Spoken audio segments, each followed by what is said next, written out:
Por favor, abran sus Biblias en Juan, capítulo 1. Hemos estado en este capítulo y hemos aprendido que Jesús es el Verbo, porque Él hablaba como Dios, las palabras de Dios, porque Él es Dios. También vimos que Jesús es la luz en este capítulo, y aquel que viene a Él no andará en tinieblas. Y no solo eso, que es hijo de luz, nos enseñó Juan.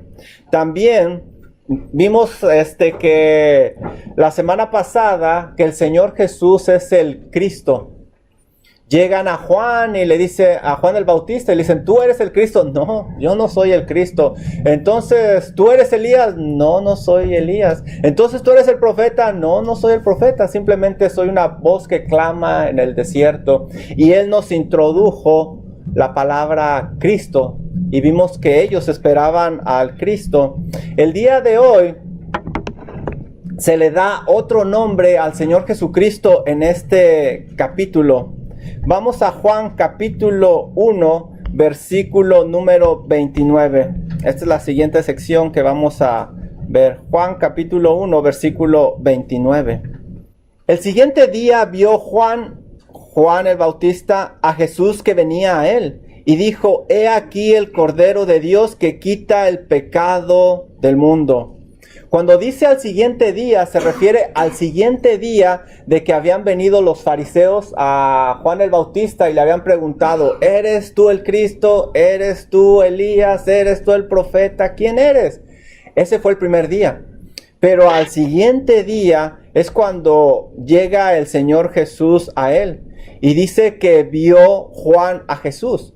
Lo que nos dice es que Juan no lo esperaba. Fue una sorpresa para él. Los estudiosos bíblicos parece que están de acuerdo al decir que ya el Señor Jesucristo había sido bautizado por Juan y ya había pasado 40 días en el desierto y es cuando él viene a Juan el Bautista. Por eso va a dar más señales, más información más abajo que él es el Cristo. Entonces, Juan voltea y ve al Señor Jesús. Y esto es algo interesante. Juan el Bautista no va al Señor Jesús, sino que el Señor Jesús viene a él. Y aún así, Juan se mantuvo en una posición muy humilde todo el tiempo. Todo el tiempo llevaba a las personas al Señor Jesús, al Señor Jesús. Qué honor, qué privilegio que el Señor Jesús viniera a Juan el Bautista, pero aún así él se mantuvo humilde. Ahora, ustedes están en medio de varias personas y de repente ven que entra una gran personalidad. ¿Cómo presentarían ustedes a esa persona? ¿Cómo presentarían a esa persona? Yo pienso que la mayoría de nosotros usaría las mejores credenciales de esta persona. Miren, es el presidente de la asociación de no sé qué. Usaríamos un título grande, un título impresionante. Cuando Juan ve que viene el Señor Jesucristo, les llama la atención a las personas y les dice, he aquí, como diciendo, miren, volteen. Ese día había llegado que el Señor Jesucristo estaba enfrente de ellos y cuando lo presenta Juan el Bautista, me imagino que todos han de haber dicho, ¿qué? O al menos cuando nosotros leemos la Biblia, decimos, ¿cómo? Dice, he aquí el Cordero de Dios. Y uno dice, bueno, es Dios mismo, es el Cristo. Es el omnipresente, omnipotente, el todopoderoso, pero él usa un título muy humilde. He aquí el Cordero. Yo pienso que las personas que escucharon ese título sabían a lo que se refería Juan el Bautista. Cuando ellos escucharon la palabra Cordero, muchas cosas se les han de haber venido a la mente. Cuando escuchan, he aquí el Cordero, algo se les tuvo que haber venido a la mente. Muy seguramente ellos pensaron en aquel Cordero Pascual que nos habla Éxodo capítulo 12. Miren, vamos a Éxodo capítulo número 12. Juan pudo haber usado muchas cosas para haber introducido al Señor Jesús, pero él usa una muy importante, el Cordero de Dios. Y al decir el Cordero de Dios, se les ha de haber venido aquel Cordero, todos esos corderos que se sacrificaban, pero especialmente este Cordero. El pueblo de Israel estaba cautivo ahí en Egipto, era esclavo. Faraón no quería dejarlos ir, mandó plagas y no entendió Faraón hasta que el Señor iba a mandar la última plaga. Y miren lo que dice Éxodo 12:3. El Señor dice: hablad a toda la congregación de Israel diciendo, en el 10 de este mes tómese cada uno un cordero. Ahí está la palabra, según las familias de los padres, un cordero por familia. Ese cordero seguramente se les ha de haber venido a la mente. ¿Y qué van a hacer con ese cordero? Versículo número 7. Miren lo que dice Éxodo 12:7. Tomarán de la sangre, ¿de quién? Del cordero. Ellos iban a sacrificar ese cordero e iban a usar esa sangre. Y tomarán de la sangre y la pondrán en los postes y en el dintel de las casas, en lo que lo han de comer. Esa sangre iba a estar en las puertas de estas casas. Versículo 12 y 13. ¿Por qué? Pues yo pasaré, dice el Señor, aquella noche por la tierra de Egipto y heriré a todo primogénito en la tierra de Egipto, así de los hombres como de las bestias, y ejecutaré mis juicios en todos los dioses de Egipto, yo Jehová. Versículo número 13. Y la sangre os será por señal en las casas donde vosotros estéis. Y veré la sangre y pasaré de vosotros, y no habrá en vosotros plaga de mortandad cuando hiera la tierra de Egipto. ¿Qué era lo que los iba a salvar que entrara ahí la muerte? ¿La sangre de quién? Del cordero. La sangre del cordero. La sangre del cordero inocente iba a preservar la vida de ellos. Y no solo eso, que los iba a hacer libres. Iban a salir. Ellos también, seguramente al escuchar la palabra cordero, se les vino algo más a la mente, el profeta Isaías. Miren, vamos a Isaías 53, versículo número 7. Había una profecía muy importante del profeta Isaías acerca de un cordero. Isaías 53, versículo número 7. Angustiado él y afligido, no abrió su boca. Y está hablando de la crucifixión del Señor Jesús. ¿Cómo qué? Como cordero. Como cordero fue llevado al matadero. Y como oveja delante de sus trasquiladores, enmudeció y no abrió su boca. Cuando Juan el Bautista introduce al Señor Jesucristo con esta frase, he aquí el cordero, muchas cosas se les debieron de venir a la mente. Y no nada más era el cordero. Dice que es el Cordero de Dios. Solo Juan le nombra al Señor Jesucristo Cordero de Dios. Aquí lo hace 2 veces. En Apocalipsis vamos a ver una y otra vez el Cordero. Pero Juan lo menciona 2 veces. Ahora, ¿cuál es la diferencia entre cordero y oveja? Porque vamos a través de la Biblia. ¿Mande? ¿Cordero es el esposo? No. Cordero es el bebé. Cordero es el bebé.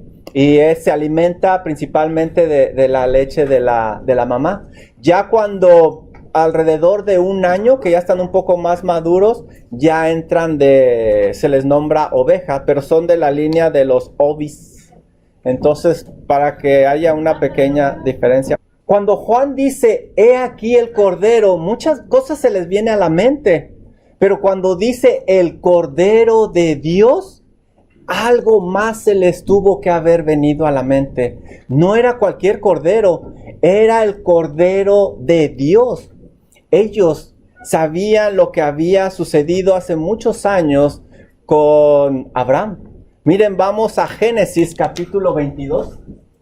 Cuando Juan el Bautista le nombra el Cordero de Dios, no lo dice al azar, sino que él está usando la Biblia, las Escrituras, para decirles quién era y lo que él iba a hacer. Al agregar Juan la frase de Dios, se les debió venir a la mente las palabras de Dios al patriarca Abraham. Vamos a Génesis capítulo 22, versículo número 2. Se le aparece Dios a Abraham y le dice las siguientes palabras. Génesis 22, 2. Le dice Dios a Abraham: toma ahora tu hijo, tu único. Y eso me recuerda al unigénito Hijo de Dios, Isaac, a quien amas. Y eso me recuerda, he aquí mi hijo en el cual tengo complacencia, al cual amo. Y vete a la tierra de Moria y ofrécelo ahí en holocausto sobre uno de los montes que yo te diré. Dios le dice a Abraham: sacrifica a tu hijo Isaac, llévalo. ¿Y qué hace Abraham? Obedece. Y suben. Y va Isaac, va Abraham y lo va a ofrecer en sacrificio a Abraham. Pero en eso, el hijo Isaac dice en el versículo número 7, Génesis 22, 7. Le dice Isaac a Abraham su padre: Padre mío. Y él respondió, Abraham: heme aquí mi hijo. Y le dijo: he aquí el fuego y la leña, mas ¿dónde está el cordero para el holocausto? Dice, ¿dónde está el cordero? Abraham contesta en el versículo número 8 unas palabras impresionantes que debemos de poner mucho cuidado. Y respondió Abraham: Dios se proveerá de cordero. Dios se proveerá. No dice Dios nos dará. Dios se proveerá. En otras palabras, Dios se hará un cordero para el holocausto, hijo mío, e iban juntos. Ellos siguen hacia arriba y ya cuando iba Abraham a sacrificar a Isaac, ya tenía en la mano el cuchillo, detienen a Abraham y fíjense el versículo número 12. Cuando ya iba a sacrificarlo, se le dice a Abraham: no extiendas tu mano sobre el muchacho, ni le hagas nada, porque ya conozco que temes a Dios, por cuanto no me rehusaste tu hijo, tu único. Lo detiene Dios, no lo sacrifica, pero miren el versículo número 13. Entonces alzó Abraham sus ojos y miró, y he aquí a sus espaldas un cordero trabado en el zarzal por sus cuernos. ¿Dice así? Dice un carnero. ¿Dónde está el cordero? Esta historia no termina hasta lo que estamos leyendo ahora. Dios proveyó ese cordero en este momento. Ellos sabían esta historia. Ellos sabían que Dios lo que dio fue un carnero, algo ya más,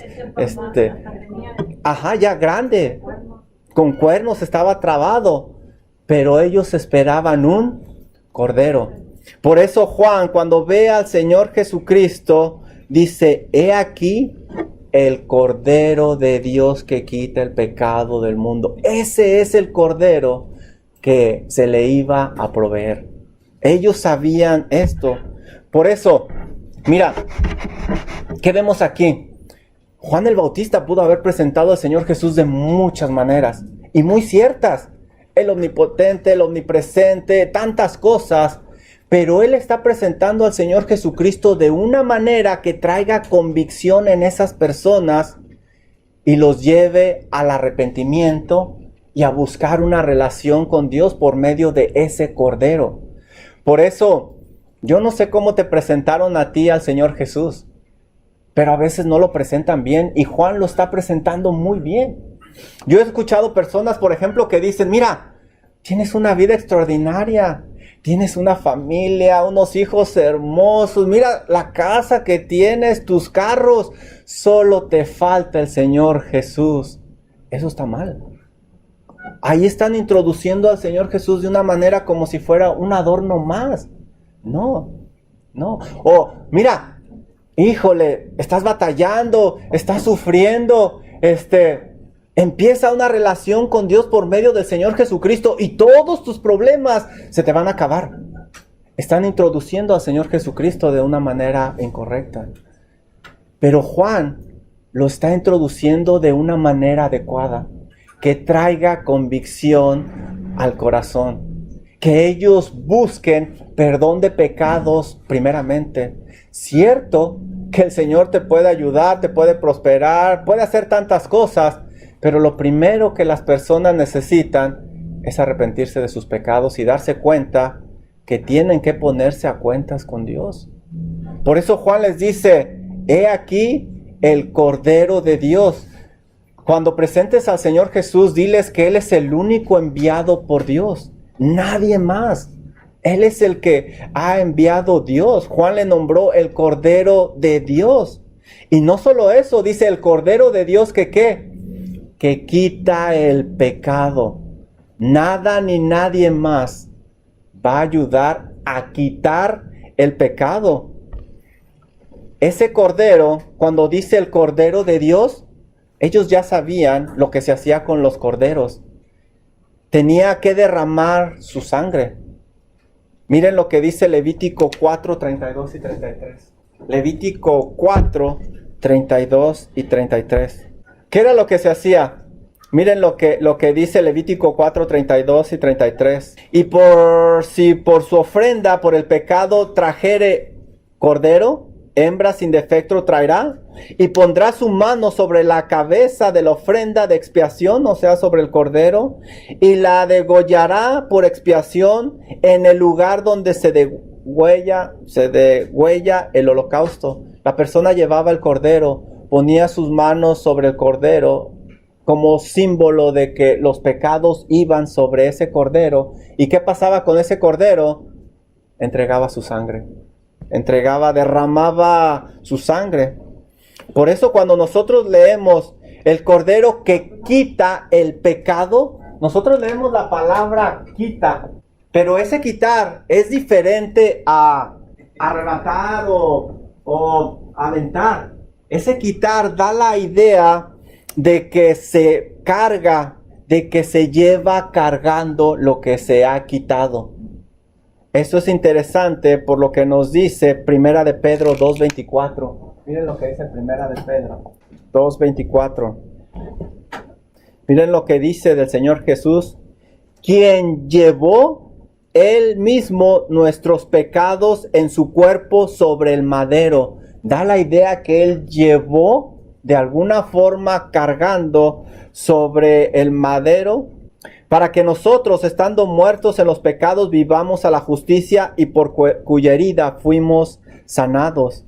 Él llevó nuestros pecados y realmente los quitó, no los quitó. Los sacrificios que hacían ellos no quitaban el pecado.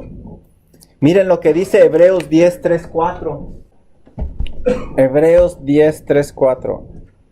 Pero en estos sacrificios cada año se hace memoria de los pecados, porque la sangre de los toros y de los machos cabríos no, fíjense lo que dice, no puede quitar los pecados.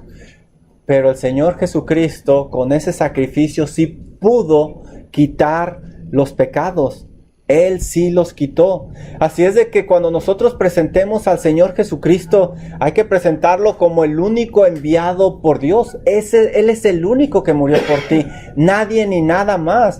Hay que presentarlo como que Él es el único que puede quitar los pecados. Nada ni nadie puede quitar tus pecados. Solo Él. Solo Él. Juan dijo que es el Cordero de Dios que quita el pecado del mundo. Bueno, el que iba a morir implicaba que iba a derramar su sangre. Eso es importante por lo que dice Hebreos 9:22. Si todavía están ahí en Hebreos, fíjense lo que dice Hebreos 9:22. Sin derramamiento de sangre no hay remisión de pecados, no hay perdón de pecados. Este es el Cordero de Dios que quita el pecado del mundo. Muy seguramente también se les vino a la mente a Adán y Eva el pecado, lo que nos dice Romanos 5:12, que por un hombre entró el pecado y pasó a todos, toda la humanidad. Cuando Adán y Eva pecaron, tuvo que haber habido un sacrificio de sangre. Ellos se cubrieron con hojas, pero no era suficiente. El Señor les da pieles, y para haberles dado pieles, tuvo que haber sacrificado un animal. Y lo más seguro es que era un cordero, y tuvo que haber derramado su sangre. Hebreos 9:28, miren lo que dice. Así también Cristo fue ofrecido una vez, y fíjense la palabra ofrecido, una vez para llevar los pecados de muchos. El Señor Jesucristo es el único digno de tu adoración, nada ni nadie más. Solo Jesús es el que derramó su sangre por ti. Solo Él. Él es el que murió en la cruz del Calvario por ti. Nada ni nadie más. Cuando nosotros presentemos al Señor Jesús, hay que hacerlo como lo hizo Juan el Bautista. Él es el único enviado por Dios. Él es el único que puede quitar los pecados, y Él es el único que derramó su sangre por ti. Juan dijo que era ese cordero para el sacrificio. Él es el Cordero de Dios que quita el pecado del mundo. Fíjense lo que dice, que quita el pecado del mundo. Su sacrificio fue suficiente. No se necesita otro sacrificio más. No se necesita derramar más sangre. Cuando nosotros leemos, por ejemplo, Éxodo 29:38, leemos que estaban ocupados sacrificio tras sacrificio, sacrificio tras sacrificio, sacrificio tras sacrificio. Pero cuando llega el Señor Jesucristo, solo un sacrificio fue suficiente para el pecado del mundo. No hay pecado tan grande que la sangre del Señor Jesucristo no pueda quitar, ni tan pequeño. El Señor Jesucristo pagó por los pecados presentes, pasados y futuros. Primera de Juan 2:2. Hay que llevar a Él nuestros pecados. Él es el único que puede perdonar nuestros pecados. Dice Primera de Juan 2:2, y Él es la propiciación por nuestros pecados, no solamente por los nuestros, sino también por los de todo Él. Ese sacrificio fue suficiente, fue suficiente. Algo que me llama mucho la atención es que si ustedes estudian el mobiliario, cuando hicieron el tabernáculo, tenían toda clase de muebles, pero hay un mueble que no había. ¿Qué mueble no había en el tabernáculo? Había, ¿cómo se llama? Mesas, había candelabros, había... ¿Qué mueble no había? No había silla. No había silla. ¿No ven ustedes una silla en el tabernáculo? ¿No lo ven? ¿Por qué? Porque era sacrificio tras sacrificio tras sacrificio. No había tiempo de sentarse. Pero miren la clase de sacrificio que hizo el Señor Jesucristo en la cruz. Vamos a Hebreos 10:12.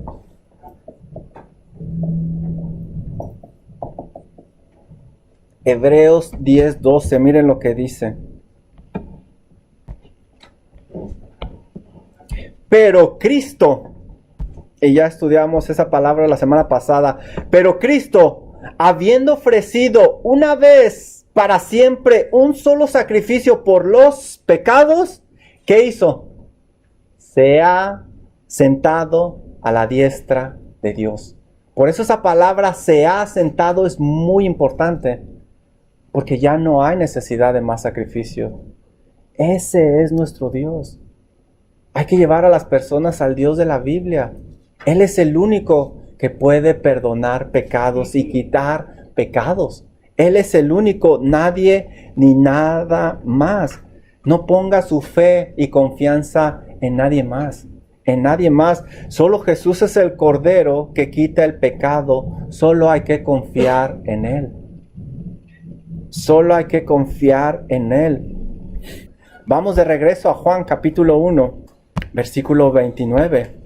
Al día siguiente vio Juan a Jesús que venía a él y dijo: he aquí el Cordero de Dios que quita el pecado del mundo. Y fíjense lo que dice Juan: este es aquel de quien yo dije: después de mí viene un varón, el cual es antes de mí, porque era primero que yo. Juan sigue llevando a las personas al Señor Jesucristo. Dice: el cual es antes de mí. Oye, Juan, ¿cómo va a ser antes de ti si nació 6 meses después que tú? Bueno, está hablando de su deidad, de que Él es eterno, de que Él es Dios. No se refiere a la edad de ellos. Juan el Bautista era 6 meses más grande que el Señor Jesús. Y dice Juan el Bautista en el versículo número 30, este es aquel de quien yo dije: después de mí viene un varón, el cual es antes de mí, porque era primero que yo. Versículo 31, y yo no le conocía. Espérame, Juan, ¿cómo que no le conocías? Si Elizabeth, tu mamá, y María eran primas, ¿cómo que no le conocías? Bueno, no solo eso. Juan el Bautista, hijo de un sacerdote, seguramente supo la historia y que nació de una manera extraordinaria, cómo fue concebido. Y también seguramente sabía que María había concebido de una manera milagrosa. ¿Cómo es que no lo sabías? Bueno, él no sabía que era el Mesías. Esto es bien importante porque a veces nos sacan documentales y películas que mueven nuestros sentimientos acerca del bebé Jesús que hacía milagros. No, Él no se manifestó hasta este momento. Y va a ser el primer milagro en las bodas de Canaán. Versículo 32. También dio Juan testimonio diciendo: vi al Espíritu que descendía del cielo como paloma y permaneció sobre él. Esto es importante por lo que dice el versículo 33. Él vuelve a decir: y yo no le conocía, pero el que me envió a bautizar con agua, Dios mismo, aquel me dijo: sobre quien veas descender el Espíritu y permanece sobre él, ese es el que bautiza con el Espíritu Santo. Todos los evangelistas, Mateo, Marcos, Lucas y Juan, dicen que descendió del cielo como paloma. Como paloma. La palabra como da la idea de una comparación. No es que descendió una paloma. No es que descendió una paloma. Dice que como paloma. Las mejores palabras, la mejor forma de describir lo que pasó, dijeron, es que es como paloma.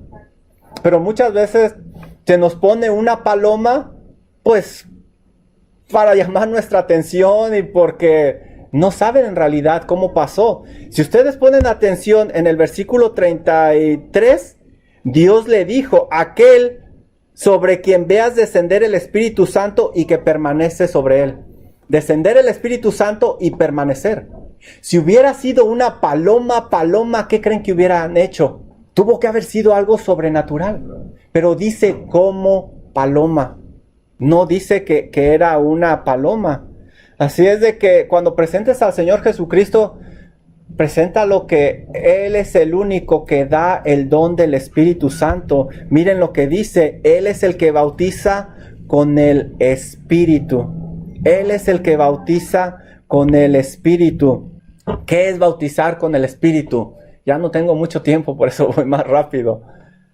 ¿Qué es bautizar con el Espíritu? Miren, vamos a Hechos 1, 4 y 5.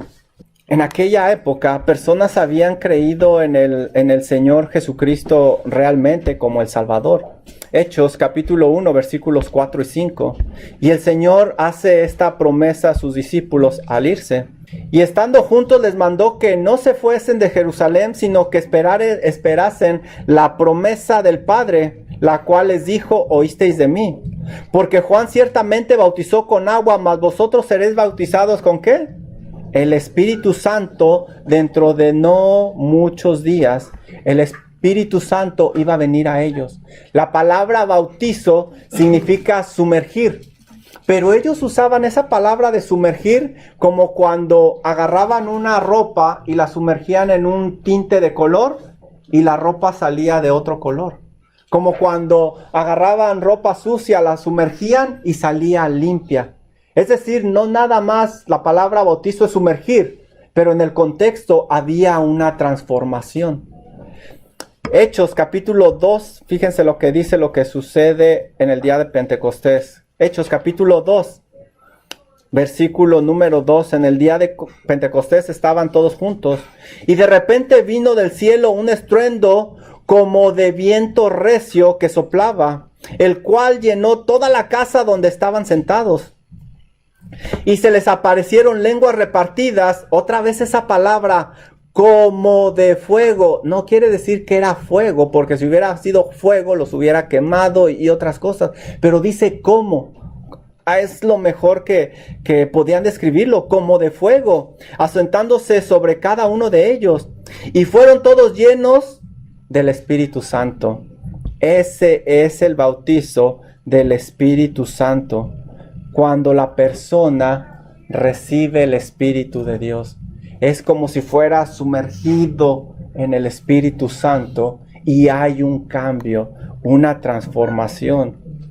El Espíritu Santo es el que trabaja en la conversión de la persona. Dice Juan 16:8, que es el que va a redarguir a las personas de su pecado. Dice Primera de Tesalonicenses 1:5, que el Espíritu Santo usa la predicación del Evangelio para trabajar en esas personas. Así es de que el Espíritu Santo trabaja en la conversión de la persona.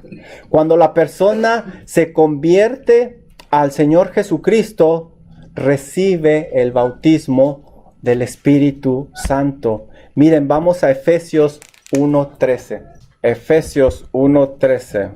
En Él, en el Señor Jesucristo, también vosotros, habiendo oído la palabra de verdad, el evangelio de vuestra salvación, la persona escucha el evangelio y es salva, y habiendo creído en él, la persona cree, fuiste sellados con el Espíritu Santo de la promesa.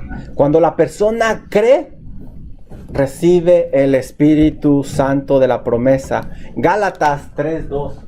Gálatas 3:2. Miren lo que dice. Esto solo quiero saber de vosotros, ¿recibisteis el Espíritu por las obras de la ley o por oír con fe? Recibieron el Espíritu Santo por la fe. Una persona se arrepiente de sus pecados, pone su fe y confianza en el Señor Jesucristo y no simplemente llega a ser salva, sino que el Espíritu Santo llega a morar en esa persona. Eso es el bautismo del Espíritu Santo. No es de que la persona se convierta y el Espíritu Santo lo bautice después. No, en ese momento es sellado. Son las arras. Es las arras, la promesa de nuestra salvación. ¿Qué hace el Espíritu Santo cuando viene la persona? Lo mete al cuerpo de Cristo. Miren, Primera de Corintios 12. Primera de Corintios 12, versículos 12 y 13. Porque así como el cuerpo es uno y tiene muchos miembros, pero todos los miembros del cuerpo, siendo muchos, son un solo cuerpo, así también Cristo. Porque por un solo espíritu fuimos todos bautizados en un cuerpo, sean judíos o griegos, sean esclavos o libres, y todos se nos dio de beber de un mismo espíritu. La persona se convierte y llega a ser parte de este cuerpo por el Espíritu Santo. El Espíritu Santo lo lleva a ser parte del cuerpo de Cristo. No puede alguien convertirse y estar esperando el Espíritu Santo y allá el cuerpo. Es como si uno de mis órganos estuviera solo, ahí esperando hasta que lo metan a mi cuerpo. No, aquí me dice que cuando la persona se convierte, el Espíritu Santo lo lleva a ser parte del cuerpo de Cristo. Ese es el bautismo del Espíritu Santo. Y si alguien no es bautizado con el Espíritu Santo, si alguien no tiene el Espíritu Santo, Romanos 8:9 me dice que no es de Dios. que no es de Dios. Dice, si alguien no tiene el Espíritu Santo, no es de Dios. Entonces, ¿cómo una persona puede convertirse y no recibir el Espíritu Santo? No hay manera. Tiene que convertirse y recibir el Espíritu Santo. Ajá. Así es de que cuando ustedes presenten al Señor Jesucristo, miren cómo lo hizo Juan, lo pudo haber hecho de mil maneras. Miren, este es el Rey, el omnipotente, el omnipresente. Pero lo primero que los llevó fue a que Él es el único que perdona pecados. Él es el único enviado por Dios. Dios no ha enviado a nadie más. Solo al Señor Jesucristo. Él es el único que puede quitar los pecados. Nada ni nadie los puede quitar. Ya vimos que ni los sacrificios que ellos hacían. Él es el único que derramó su sangre por ti. Nada ni nadie más. Solo el Señor Jesucristo. Él es el único que te da el don del Espíritu Santo, el bautismo del Espíritu Santo. Y no solo eso, Él es el único Dios verdadero. No nada más fue un gran profeta, hay quienes lo presentan como un gran profeta, hay quienes lo presentan como un gran maestro, hay quienes lo presentan como un gran pacificador. No, Él es Dios en carne. Miren cómo termina Juan. Vamos de regreso a Juan, capítulo 1, versículo 33. Versículo 34, el último versículo. Dice Juan, y yo le vi y he dado testimonio. Ya platicamos la semana pasada lo importante de esa palabra testimonio, porque en boca de 2 o 3 tiene que coincidir todo. Les está diciendo, se está cumpliendo eso. Yo le vi y he dado testimonio de que este es el Hijo de Dios.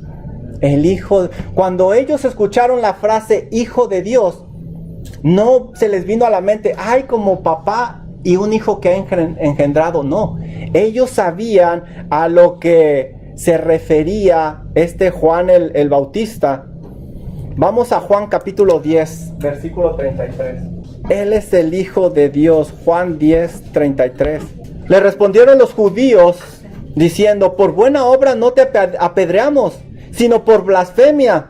¿Y cuál es esa blasfemia? Porque tú siendo hombre te haces Dios. Fíjense lo que dice el versículo 36. Él dijo que era Dios. Miren lo que dice el Señor Jesús. Al que el Padre santificó y envió al mundo, vosotros decís, tú blasfemas, porque dije, Hijo de Dios. Esa frase de Hijo de Dios era hacerlo igual a Dios, porque Él es Dios. Está hablando de su deidad. Miren, hay que presentar al Señor Jesucristo como el único Dios verdadero. No fue simplemente una gran persona, un profeta. Fue Dios en carne. Fue Dios en carne. Su Hijo. Esa frase Hijo de Dios la vamos a estar viendo un poquito más. De hecho ya la habíamos mencionado, se mencionó arriba. Pero es bien importante. Porque, ¿por qué crucificaban al Señor Jesucristo? Por eso. Porque tú siendo hombre te haces Dios. Yo dije que era Hijo de Dios. Ellos sabían que era hacerse Dios.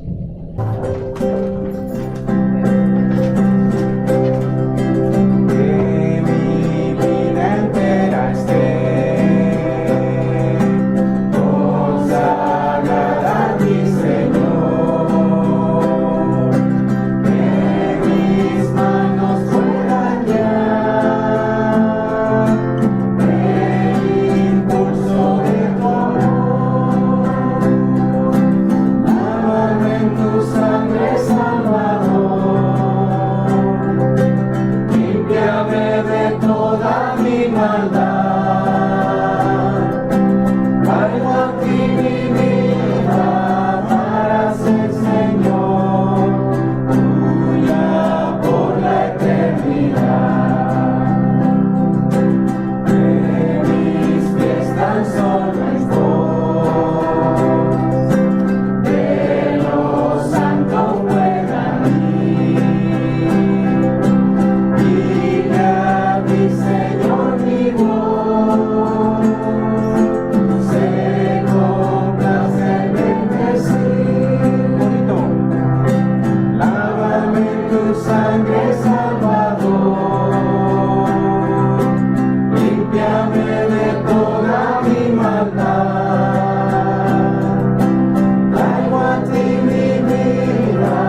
¿Cantamos?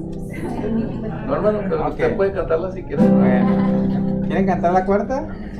Bueno, ya, pues, eso es gratis. Vamos a cantar la cuarta. Toma, Dios, mi voluntad, y hazla tuya nada más. Toma así mi corazón, por luto no lo tendrás. Vamos a terminar con el coro. Lávame tu sangre, Salvador, límpiame de toda mi maldad. Traigo a ti mi vida para ser Señor, tuya por la eternidad. Amén. Vamos a cantar con el corito con gran gozo y placer. Con gran gozo y placer nos volvemos hoy a ver, nuestras manos otra vez estrechamos. Se contenta el corazón ensanchándose de amor, todos a una voz a Dios gracias damos. Saludos, hermano. Bienvenidos, bienvenidos, los hermanos hoy aquí nos gozamos en decir bienvenidos, bienvenidos, al volvernos a reunir, bienvenidos.